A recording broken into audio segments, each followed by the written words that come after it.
بنیادی طور پر دو چیزوں کی دعوت سارے انبیاء ہے، یہ ہم سب کو معلوم ہے۔ ایک یہ کہ صرف اللہ کی بندگی کریں، اور دوسرے یہ کہ انبیاء کی اطاعت۔ یا قوم اعبدوا اللہ ما لکم من الہ غیرہ، یہ ایک دعوت تھی، اور اس کے ساتھ دوسری یہ بھی تھی کہ فاتقوا اللہ واطیعون۔ اور پہلی دعوت جو ہے وہ صرف ایک فلسفہ بن جائے گی اگر اس کے ساتھ دوسری دعوت شامل نہ ہو۔ کہ قیادت جو ہے، لیڈری جو ہے، وہ دراصل انبیاء کا حق ہے، اور یا ان کے جو پیروکار ہوں ان کا حق ہے۔ اب اس میں دو باتیں جو ہیں وہ یہ ہیں کہ الہ کا لفظ جو قرآن نے استعمال کیا ہے، یہ عام طور سے مسلمان پوری طرح نہیں سمجھتے، مسلمان کیا بہت سے لوگ نہیں سمجھتے۔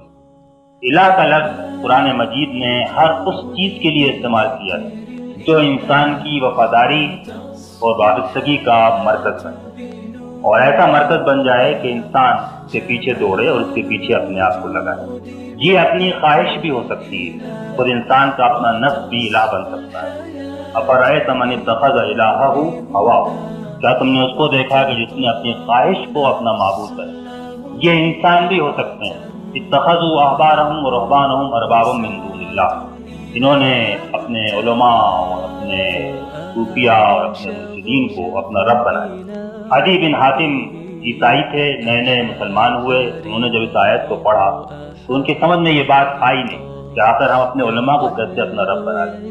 چنانچہ وہ حضور کی خدمت میں حاضر ہوئے اور سوال کیا کہ ہم تو ان کو سجدہ نہیں کرتے، پرستش نہیں کرتے، تو کیا بات ہے کہ ان کو قرآن نے کہا ہے کہ ہم رب بنائیں؟ آپ نے کہا کہ جس کو وہ حرام قرار دیتے ہیں اس کو تم حرام سمجھتے ہو، جس کو وہ حلال قرار دیتے ہیں اس کو تم حلال سمجھتے ہو۔ قانون سازی کے سارے اختیارات ان کے حوالے کر، وہ انسان بھی رب ہے۔ تو قرآن کی دعوت صرف اتنی نہیں ہے کہ صرف اللہ کی بندگی کرنی ہے، بلکہ اللہ کے علاوہ جتنے الہ ہیں وہ سب غلط ہیں اور ان کا خاتمہ ضروری ہے۔ اور انبیاء کی دعوت صرف اتنی نہیں ہے کہ وَأَطِیعُونِی، میری اطاعت کرو، بلکہ اس کے ساتھ ہی کہ وَلَا تُطِیعُوا أَمْرَ الْمُسْرِفِینَ، کہ جو لوگ اس اللہ کی بندگی سے نکل جانے والے ہیں حد سے، ان کی اطاعت مت کرو۔ یہ صرف ایک مثبت دعوت نہیں ہے بلکہ اس کا ایک منفی پہلو بھی اس کے ساتھ ساتھ موجود ہے۔ غیر اللہ کا انکار اور انبیاء کے علاوہ دوسروں کی قیادت سے بغاوت اور اس کی بغاوت اور اس کی اطاعت نہ کرنا، یہ دراصل مل کر وہ اس انقلابیت کو جنم دیتے ہیں جس کے لیے ہم کہتے ہیں کہ ہماری تحریک انقلابی تحریک۔ انقلابی کا لفظ بھی ایک جدید لفظ ہے، اس پر بہت ساری بحثیں پہلے بھی ہوئی ہیں اور اب سے نئے سرے سے بحثیں شروع ہوئی ہیں کہ یہ لفظ صحیح ہے یا غلط ہے۔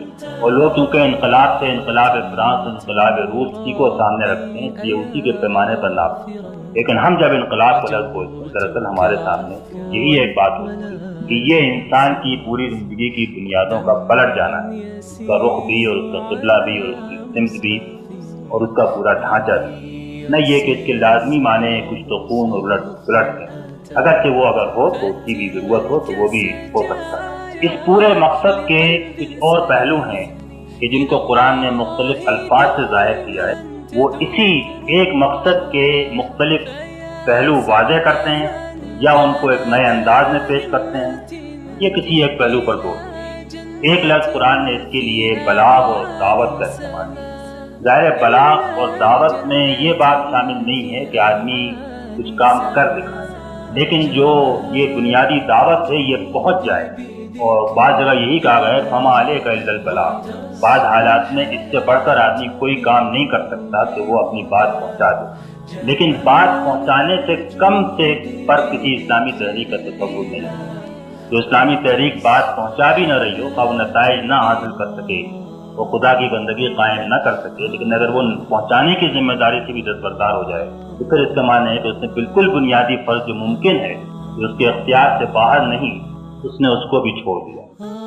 اور یہی رسالت کی سب سے پہلی اور بنیادی ذمہ داری ہے، جو اسی پورے مجموعی مقصد کا ایک پہلو ہے کہ پہلے تو بات پہنچے گی تو لوگ مانیں گے، تو لوگ ساتھ آئیں گے، تو جدوجہد ہوگی تو یہ سب کچھ ہوگا، لیکن پہلا قدم تو پہنچانا ہے۔ اور وہی بات جو میں نے کہی تھی کہ بلغ ما انزل الیک، کا مطلب جو کچھ تمہارے رب کی طرف سے نازل کیا گیا ہے اس کو پہنچا دو۔